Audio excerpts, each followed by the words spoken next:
2025년 새해를 시작한 지 2주가 지나고요. 오늘 우리가 세 번째 주일을 맞이했습니다. 2025년도를 맞이하면서 성도 여러분들은 어떤 생각을 갖고 시작을 하셨고 또 어떤 생각을 이루어가기를 원하시는지 다시 한번 하나님 앞에 예배하며 우리가 그 마음을 새롭게 다져야 되지 않겠나 이런 생각을 가져봐요. 중국의 어떤 왕은 세숫대야에다가 글귀를 하나 새겼는데 일신, 일신, 우일신이라고 하는 글귀를 새겼다고 합니다.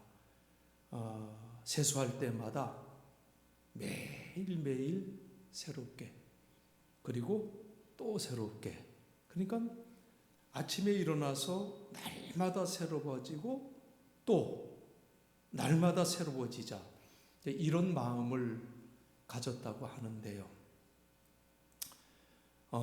저는 이 시간 영산교회 담임 목사로 새해 첫 달을 지키고 있는 우리 성도 여러분들에게 권면하고 싶은 것은 2025년도에는 여러분 내가 늘 해오던 대로가 아니라 믿음 생활의 핵심을 붙잡는 신앙의 삶을 살기를 간절히 권면합니다.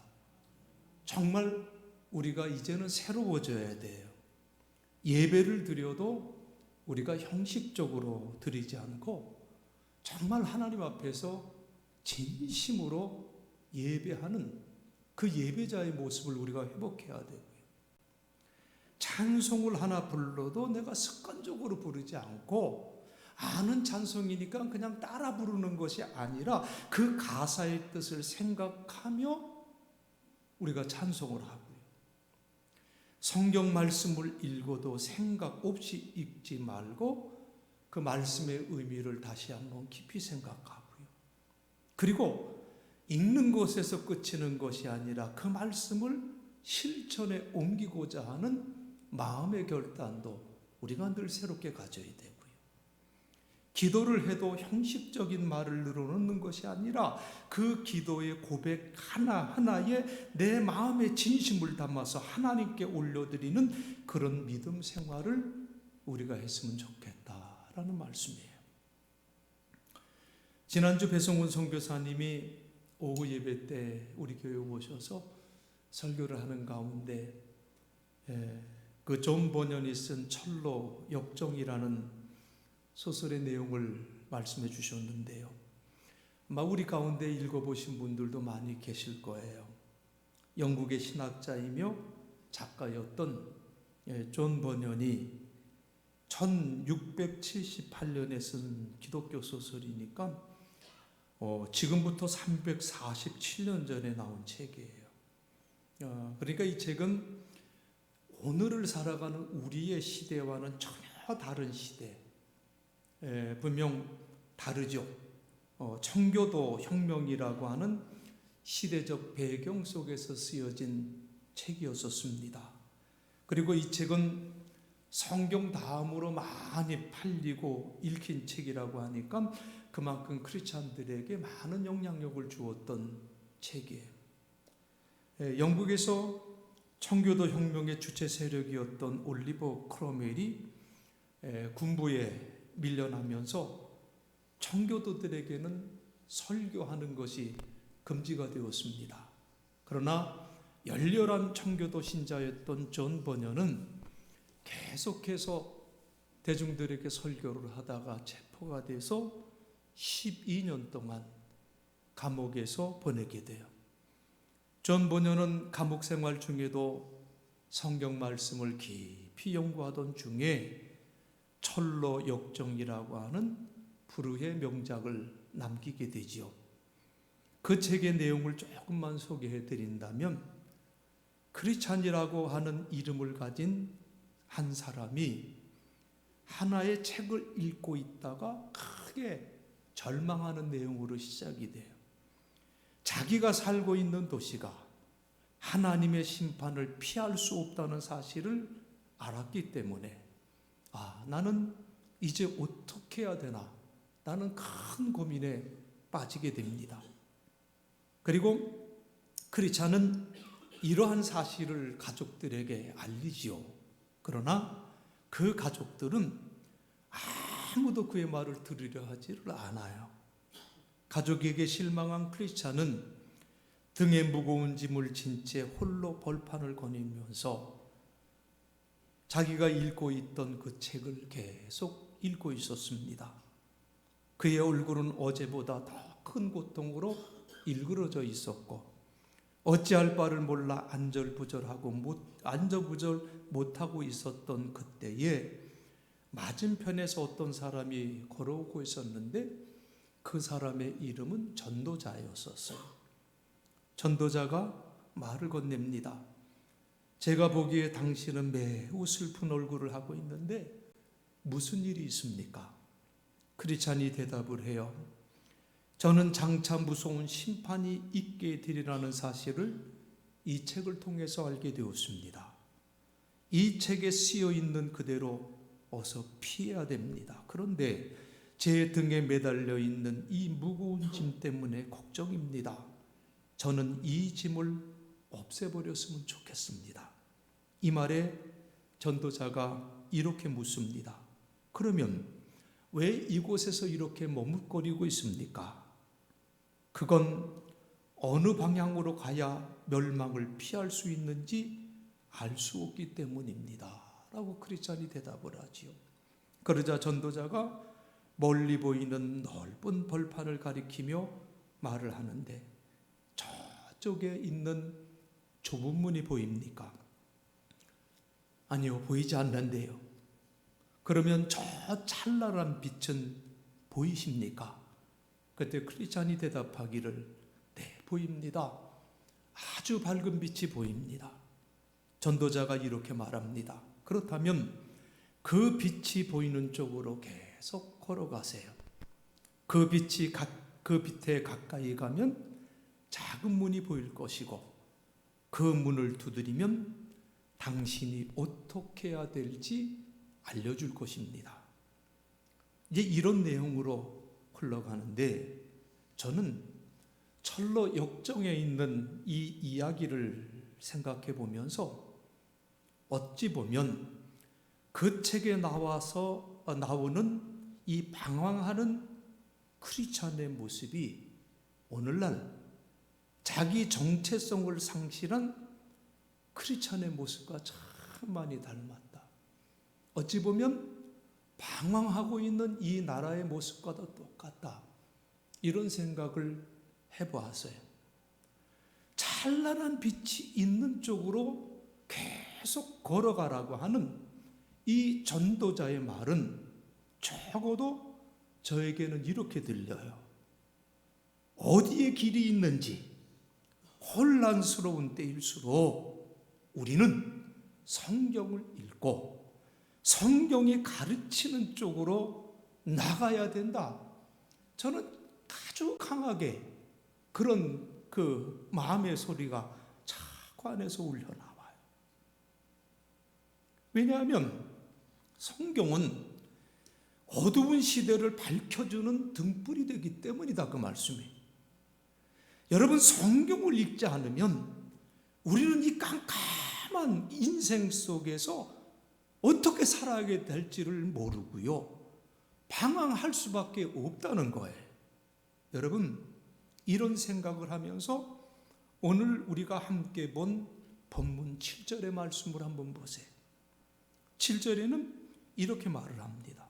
이는 우리가 믿음으로 행하고 보는 것으로 행하지 아니함이로다 라고 말씀을 했어요. 우리가 믿음으로 행하고 보는 것으로 행하지 아니함이로다 라는 말씀이에요. 여러분, 이 말씀이 무슨 말씀입니까? 영어 성경 NIV 성경에 보니까 이 말씀이 아주 간결하게 그러나 아주 분명하게 이 말씀의 의미를 번역을 하고 있는데 We live by faith, not by sight라고 이렇게 분명하게 말씀하고 있어요. 정말 간결하지만 분명하게 말씀하고 있어요. 우리는 믿음으로 사는 것이지 보는 것으로 사는 존재가 아니라는 거예요. 저는 이 말씀이 우리 크리스찬들의 삶의 방식을 결정하는 아주 중요한 말씀이고, 동시에 이 말씀은 크리스찬의 삶의 방식 속에 들어있는 특별함이 뭐냐, 이것을 보여주는 분명한 말씀이라고 저는 믿습니다. 여러분, 지금 우리 크리스찬들이 세상에 대한 영향력을 왜 상실하고 있습니까? 1%도 안 되었던 우리 믿음의 조상들은 이 조선 땅을 이끌고 나가는 그런 강력한 영향력을 가지고 있었는데, 지금 25%나 되는 기독교인이 있다고 하는 이 땅 위에 우리 기독교인들, 크리스찬들이 세상에 대한 영향력을 왜 상실하고 살아가고 있느냐, 그 말씀이에요. 그 이유 중에 하나가 우리 스스로 크리스찬의 삶에 대한 가치들을 포기하고 살기 때문에 이런 현상들이 나타난다, 그 말씀이에요. 여러분, 우리 크리스찬들은요, 눈에 보이는 대로 살지 않고 믿음으로 살아야 된다. 이 오늘 7절의 말씀을 꼭 마음속에 새기고 살아가야 된다는 거예요. 그런데 여러분 어떻습니까? 오늘날 많은 크리스찬들이 눈에 보이는 것을 따라 살고 있어요. 눈에 보이는 것을 따라서 웃기도 하고 울기도 하고, 눈에 보이는 것 때문에 이렇고 저렇고 흔들리는 그런 삶을 살고 있다, 그 말이에요. 이 말이 무슨 뜻입니까? 우리 스스로가 크리스찬의 삶의 가치를 포기하고 살아간다고 하는 말씀이 아니겠습니까? 저는 이런 안타까운 마음을 가지면서 2025년도 새해 첫 달을 시작하는 여러분이 눈에 보이는 대로 살지 않고 우리는 믿음으로 산다, 이 성경 말씀의 의미를 꼭 마음속에 새기고 살아가시길 주님의 이름으로 축원합니다. 우리가 믿음으로 살아간다, 이 의미를 두 가지로 오늘 여러분과 생각해 보고 싶은데요. 첫째로, 이 말씀이 의미하는 것은 우리 크리스찬은, 우리 기독교인들은 눈에 보이지 않는 것들의 중요성을 알고 그것들을 추구해야 된다고 하는 말씀이에요. 눈에 보이는 것들이 무엇을 의미하는지 더 이상 설명할 필요가 없어요. 우리가 지금까지 그것을 얻으려고 애썼던 물질적인 것들이 굉장히 많은 부분들을 차지하죠. 많은 사람들이 눈에 보이는 것들을 추구합니다. 그리고 그것을 소유하는 것을 성공적인 삶이라고 말을 하지요. 그러나 눈에 보이지 않는 것들이 있어요. 사랑, 진실, 섬김, 헌신, 희생, 그리고 천국, 그리고 하나님, 이런 것들은 눈에 보이지 않아요. 이런 눈에 보이지 않는 것들을 추구하는 삶을 살기 위해서 필연적으로 요구되는 것이 뭐라고 성경은 말씀하고 있습니까? 눈에 보이지 않는 것들을 추구하는 삶을 살기 위해서 우리에게 있어야 될 것은 믿음이라고 말씀하고 있어요. 믿음. 눈으로 볼 수 없으니까, 또 귀로 들을 수 없고 손으로 만져볼 수 없으니까 이런 것들을 확신하기 위해서 우리에게 필요한 것은 믿음이다, 그 말씀이에요. 여러분, 이 믿음은 눈에 보이지 않는 것들의 존재를 확신하는 수단이다. 이것을 꼭 기억하시기 바랍니다. 그래서 히브리서 11장 1절에서 성경은 우리에게 뭐라고 말씀합니까? 믿음은 뭐라고 그랬어요? 바라는 것들의 실상이고 보이지 않는 것들의 증거라고 우리에게 말씀해 주고 있지 않습니까? 여러분, 이 말씀을 NIV 성경에 보니까 믿음은 우리가 희망하는 것들을 확신하는 것이고, 눈으로 볼 수 없지만 그것들이 있다는 것을 확신하는 것입니다.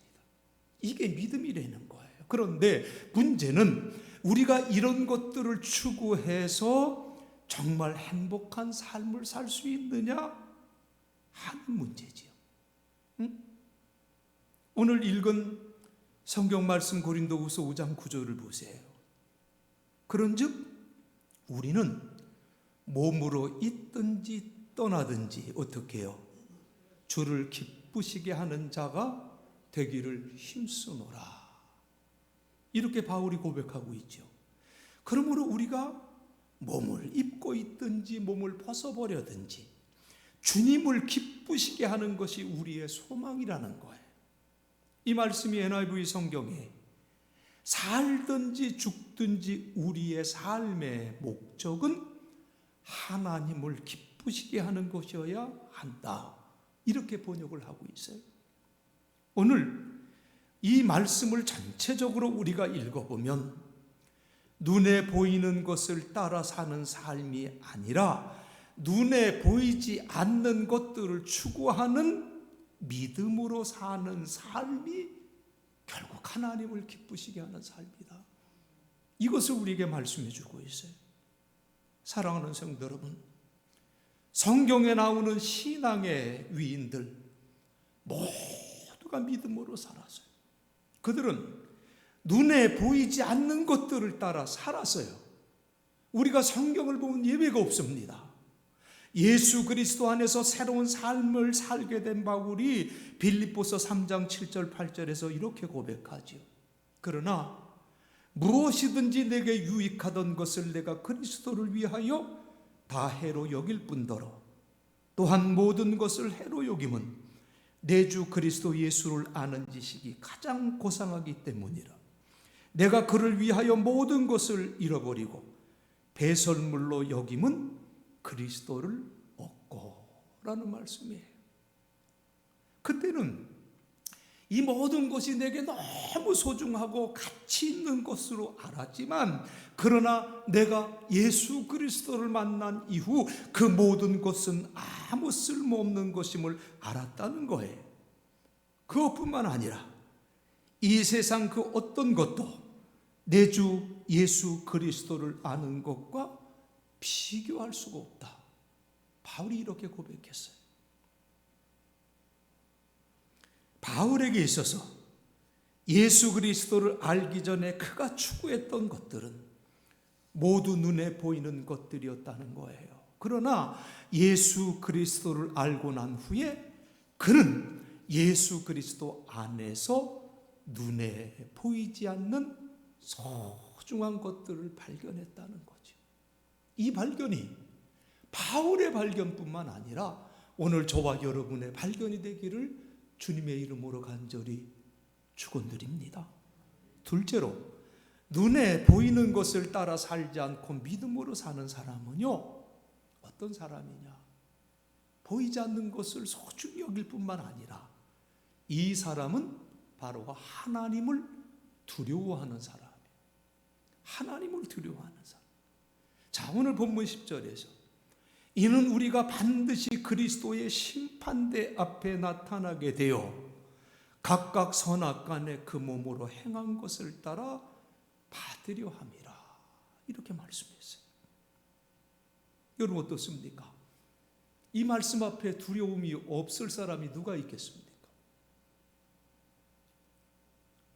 그런데 믿음으로 사는 사람들은 사람들을 의식하지 않고 하나님을 의식하는 삶을 산다.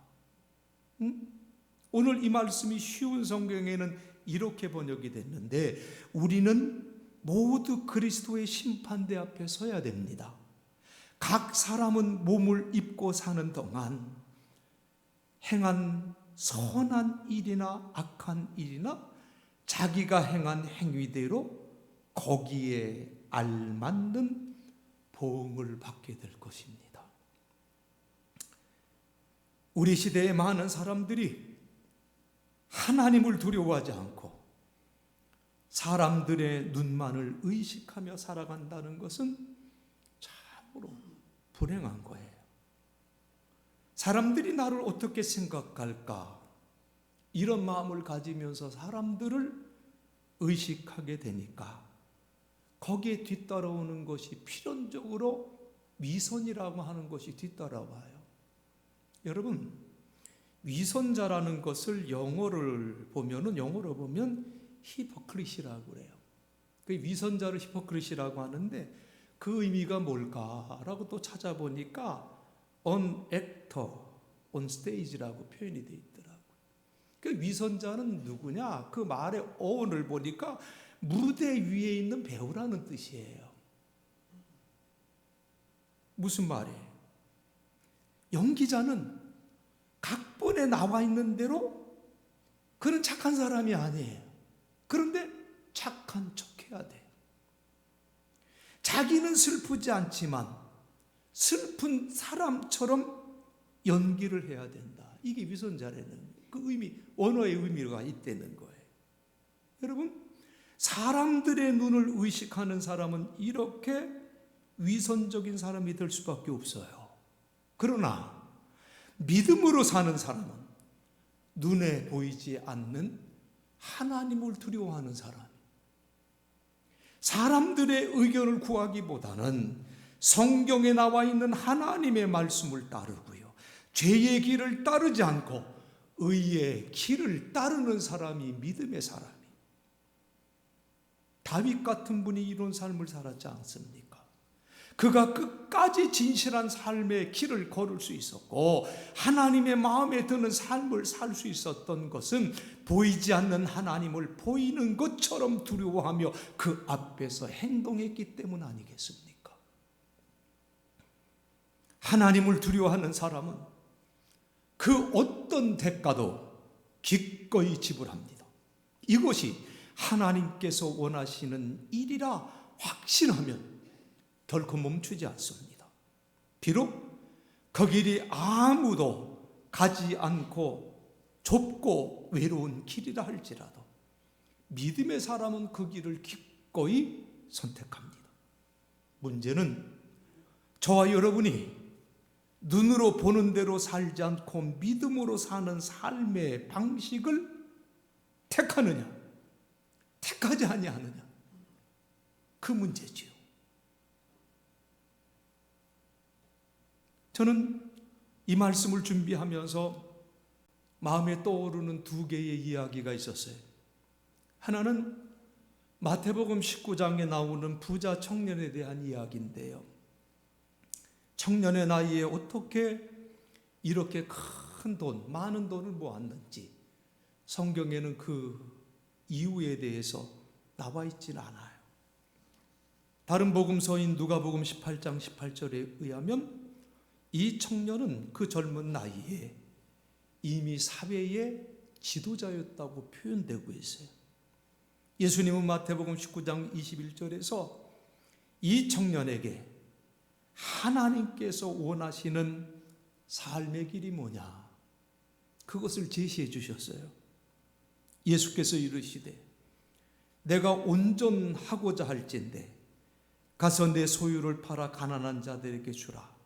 그리하면 하늘에서 보화가 내게 있으리니 그리고 와서 나를 따르라 하시니 라고 말씀을 했어요. 내가 만일 완전해지길 원한다면 너 지금 가진 거 다 팔아 가난한 사람들에게 나누어 줘. 그러면 하늘에서 보물을 얻게 될 것이고 그런 후에 와서 나를 따르라는 말씀이지요. 하지만 이 청년은 예수님의 이 말씀에 순종하지를 못했어요. 아니, 순종할 수가 없었어요. 이 청년이 지금까지 살아왔던 삶의 방식은 눈에 보이는 것을 추구하는 삶이었다, 그 말씀이에요. 예수님이 이 청년에게 제시했던 나를 따르라는 이 삶의 방식은 눈에 보이지 않는 것들을 추구하는 새로운 삶의 방식이었다는 거지. 이 부자 청년은 예수님의 제안을 거부했어요. 왜 거부했습니까? 지금까지 자기가 살아왔던 삶의 방식을 바꾸는 용기가 없었기 때문에 그렇죠. 또 하나 생각났던 성경의 이야기는 갈릴리 어부의 이야기였었어요. 이 어부들 역시 고기를 잡아서 생계를 이어가던 사람들인데 이들 역시 눈에 보이는 곳을 따라 살던 사람들이었습니다. 어느 날 이 어부들에게 자신들의 삶의 방식을 바꿀 수 있는 기회가 주어졌어요. 마태복음 4장 19절에 나를 따라오너라 내가 너희를 사람 낚는 어부가 되게 하리라 예수님이 그들에게 말씀하셨지요. 이 말씀을 들은 어부들은 어떻게 했습니까? 그 말씀을 듣자마자 배와 그물을 다 버리고 예수님을 따랐다고 말씀을 했어요. 이 부자 청년의 이야기, 이 어부들의 이야기 우리가 생각해 보면서 예수님의 제자가 되기 위해서 이같이 눈에 보이는 것이 아니라 눈에 보이지 않는 것을 선택하는 용기와 결단이 필요하구나라는 사실을 우리는 깨닫게 돼요. 그렇죠? 그렇게 깨닫습니까? 그러면 그렇게 깨달았으면 이제 우리들의 이야기를 할 때가 됐잖아요. 깨달았으면 나의 이야기, 나의 결단을 얘기할 때가 됐잖아요.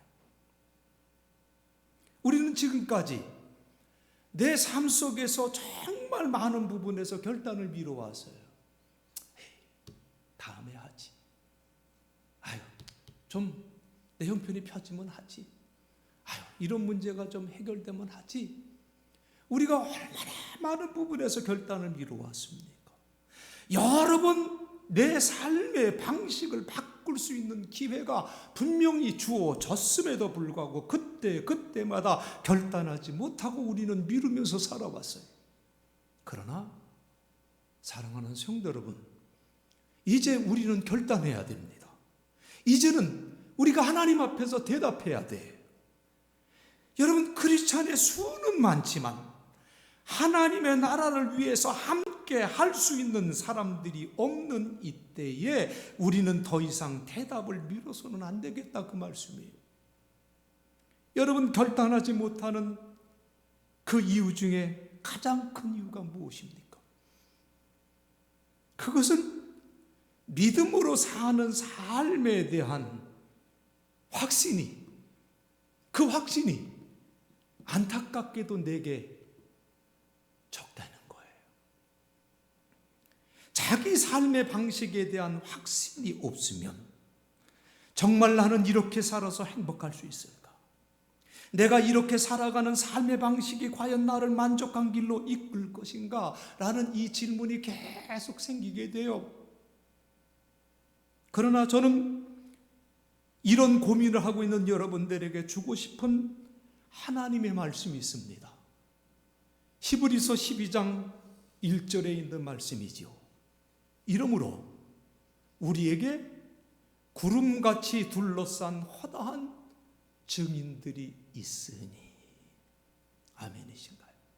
자, 이러므로 우리에게 구름같이 둘러싼 누가 있다고요? 허다한 증인들이 있으니. 이렇게 구름대와 같이 수많은 증인들이 우리들을 둘러싸고 있다고 성경은 말씀하고 있어요. 여러분, 이 구름대와 같은 사람들이 누구입니까? 바로 이 구름대와 같은 이 사람들 모두가 눈에 보는 대로 살기를 거부하고 믿음으로 살았던 이 사람들을 구름대와 같은 이 허다한 증인들이라고 성경은 우리들에게 말씀해 주고 있어요. 여러분, 믿음으로 사는 사람이 나 혼자가 아니다, 그 말씀이에요. 구름과 같이 많은 증인들이 우리를 에워싸고 있어요. 이 사람들 모두가 믿음으로 살았던 사람들이죠. 그렇기 때문에 사랑하는 성도 여러분 이 한 해 보이지 않는 것들의 중요성을 알고 그것을 추구하시기를 바라고, 그리고 또한 하나님을 두려워하며 살아가시기를 주님의 이름으로 부탁을 드립니다.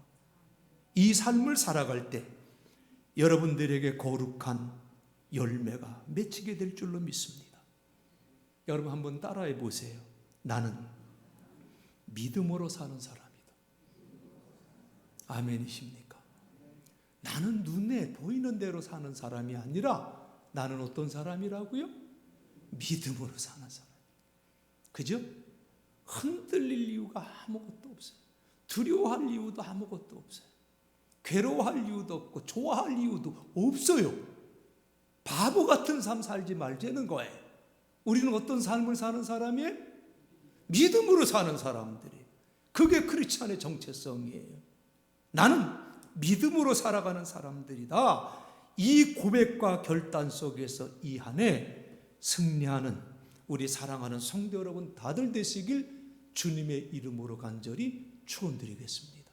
기도하시겠습니다. 하나님,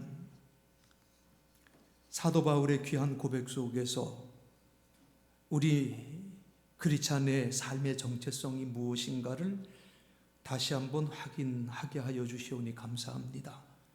주님, 우리는 눈에 보이는 것으로 살아가는 존재들이 아니라 믿음으로 살아가는 존재라고 하는 것임을 다시 한번 확인하며 그 사실을 내 마음속에 다시금 새기기를 간절히 원합니다.